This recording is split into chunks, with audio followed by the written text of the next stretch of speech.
So what are we doing today? Today we're going to build a crate for a shipment that's going out.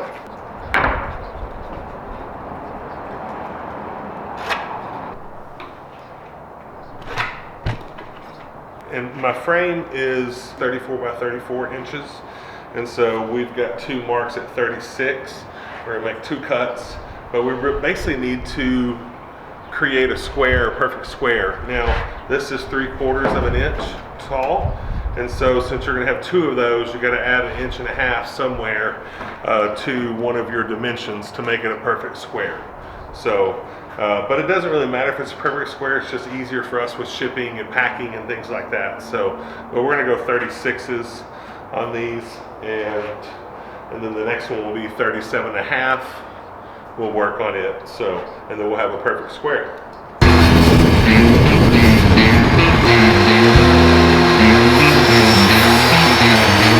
Make sure to always be cautious of the blade. That will take a finger off. Any good carpenter will be able to show you battle scars. Just ask my brother. So this one we're going to do 37.5. So these are going to be our long boards. So we're going to cut 37.5. And usually you would use a framing square, which is an angle, but I don't have mine. Mine's at my house. So what we're going to do is just improvise. So I'm going to use the straight edge of this board here that we just cut off. We're going to make our mark. We got two marks on both sides of the tape measure. And so we're going to do the same thing here. So these boards, I think I spent $20 on the wood. And then we've got some pieces of masonite left. And that's what we'll cut our top with, our top and our bottom. And those sheets are around $10, $12, I want to say. They're not too expensive either. So it's a good thing I had my Corona mask on. Much better. Coronavirus 2020.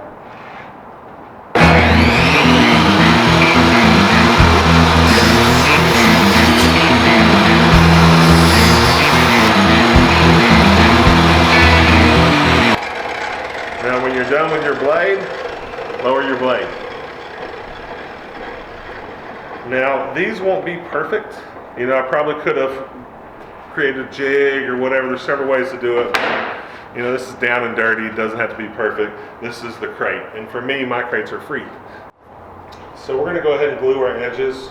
We'll just do one. We'll do both of them. And this is just going to add a little extra support. And that way it'll start to tack up a little bit.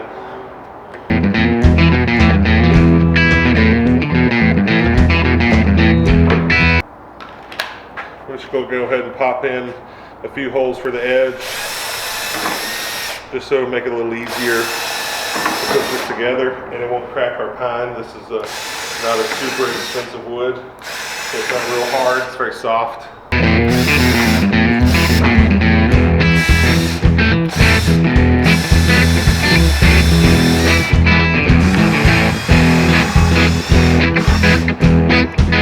I went ahead and drilled the pilot holes just to get those going in a different direction, so it didn't split that wood.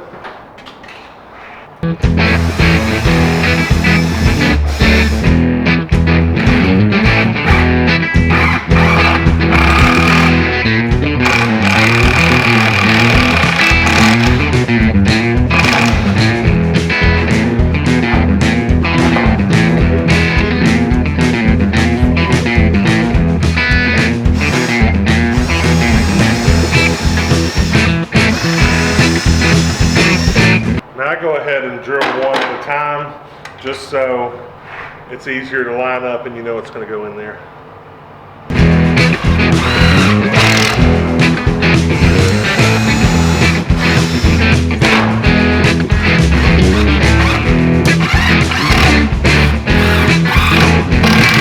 So what do you have here? So this is a piece of melamine, and or masonite, as we always called it. So what we're going to do is we're going to square it up, but we're going to get wherever our factory edge is. I'm putting the rough side out because whenever I took it last time, it was hard to hold, the crate was, and because I couldn't get any grip on the slick side. And so this piece here, because it's already cut, I'm just going to draw some lines on the other side, and then we're going to cut it out.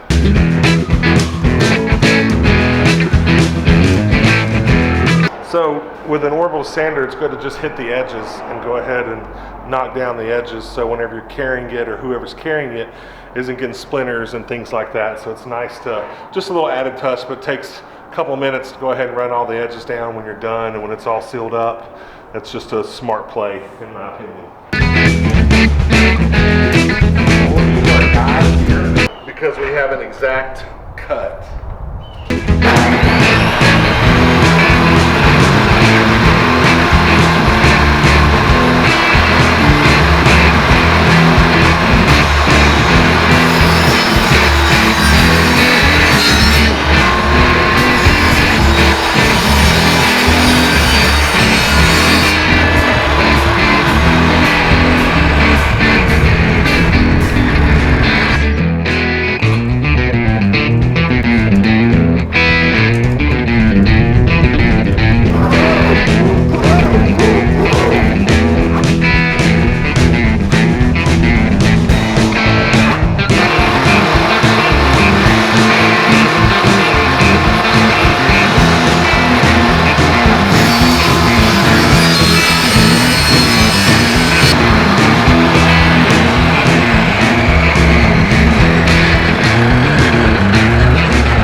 Fine little line. It doesn't have to have a ton, just a little bit, just enough for it to secure to.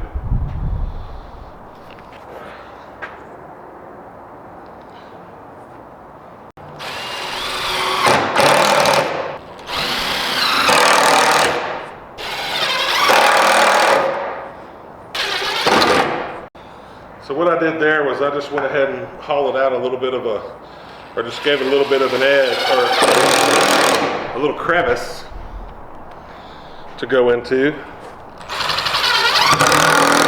Starting point, but it also helps your screws to flush up a little bit. So you can do it like this. So that's a little bit bigger of a indention there. And then this, what we're doing is we're creating a cavity for that little corner.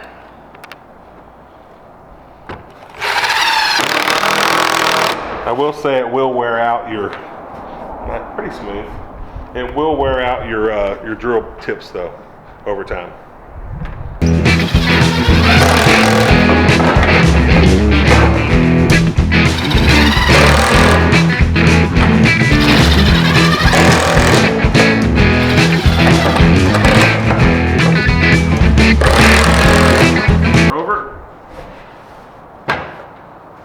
Actually tack it from here. We'll go ahead and cut our foam and everything for it, and then we will be good.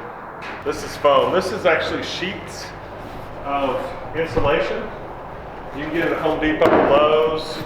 It usually comes in different thicknesses. This is 1/2 inch. There's also a full inch.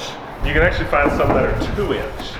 To me, this is the easiest thing that you can get. Now it's a 4 foot by 8 foot sheet, and so you're really you got to have some space for it, but you can easily cut it, fold it up. But to me, it's just easy and accessible. And when people are done with your crate, they can put it in their attic, save some energy.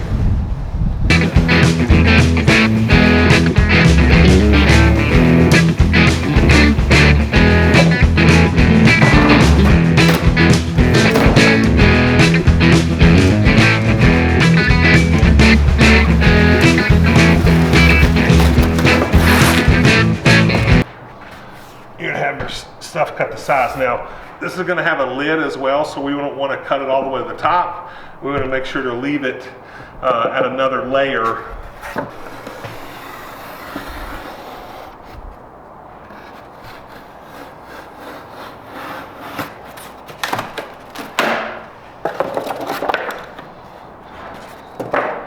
So these are gonna be our sides. So you're gonna do pairs of 2 because you always have one long side, one short side. Especially if you're going corner to corner.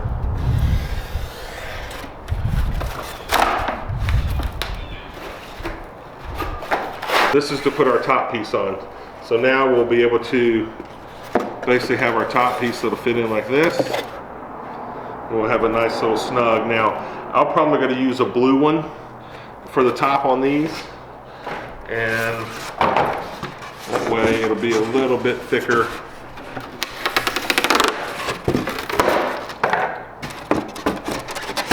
So it'll be like this.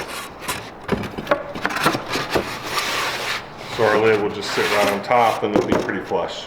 So now see how this has that rough edge on top? I think it's best to flip it over and put it there.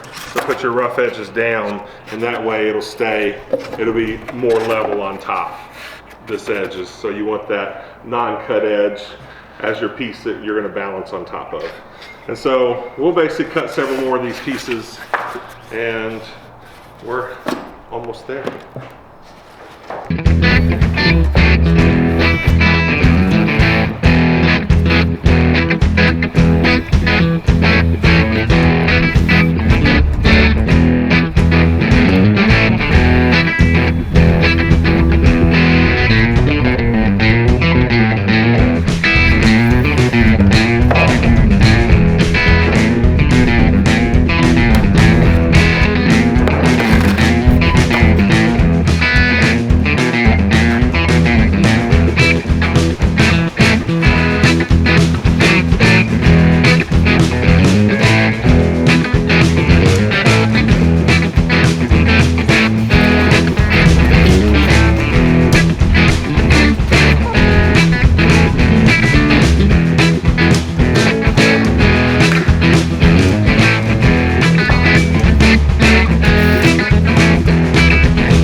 Now is we're going to make some forms, and so we want to try to get this as close to the edge as possible. So we're going to cut little slits for this. So we're going to try to make 4 edges. There's one. And this is to keep the insulation off of the painting. 2.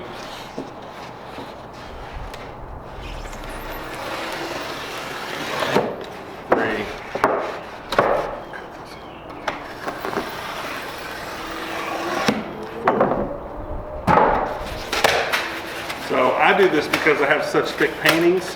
For you guys that don't have thick paintings and you don't have to worry about your texture or any of that kind of stuff getting flattened, you don't have to take this step like I do. But I have to take this step because these are still curing. These paintings are still drying and curing. And so it's best for me to do this for the customer so I know it'll be good and protected. And what I'm going to do is I'm going to tape these guys in place just like this. Doesn't take much to keep it in place. What's nice about these is whenever you put the new piece on or drill that up, it's going to secure it at each level. And so what this is going to do, this is basically going to create insulation for it, which air is all insulation is. So what we're doing is we're just trying to give it a little extra spacing so all the thick texture can be protected.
So there it is. This is how you create your own stuff with basically two 1x6s and a sheet of masonite and some sheets of foam. So that's pretty much it. If you have a thick artwork, thick texture, we're gonna put our labor on this side, and then probably about 45, maybe 45 pounds, I would guess, 45, 50 pounds, but we'll weigh it up and see how much it is.